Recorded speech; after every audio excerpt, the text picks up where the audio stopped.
wish I would have done the rest process a long time ago. The reason being is because too often we can go through and not take a look back on who we are and how we handled a certain experience. And so the wrestling experience is by far one of the most intense experiences that a person can have, and it was for me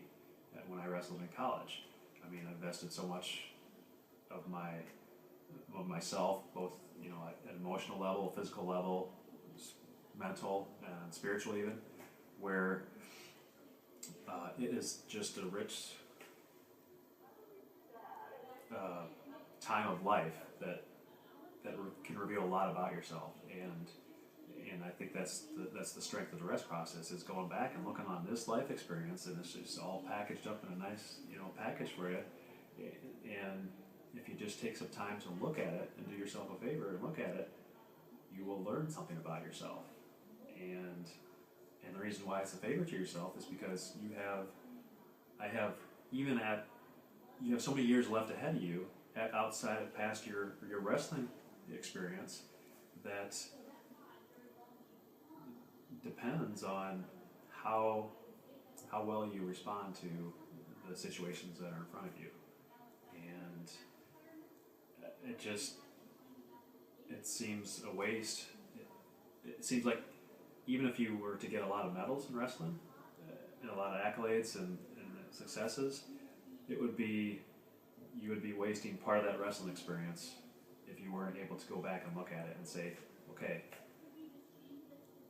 who was I during that experience, and what did I learn about myself during that experience? That's one of the things that my wife and I, for our kids, we really value sports competition, because we think it's going to allow our kids to learn so much more about themselves. And our kids are only first grade and younger now, but that's what we believe in, and that's what I've experienced in my competitive years. But how often do you take a step back and look back at that experience to really, truly pull out the things that the subtle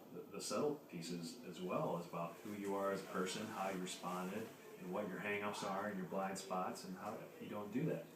In fact, in today's life, it's so busy and hectic, you just move on from one thing to the next without looking back, and you can end up shortchanging yourself, or if you're not recognizing those blind spots, you're going to keep on repeating the same mistakes again and again. So why wouldn't you want to go but take a look back and see how you responded in the wrestling experience, in the wrestling world, and see how that can apply to your future life?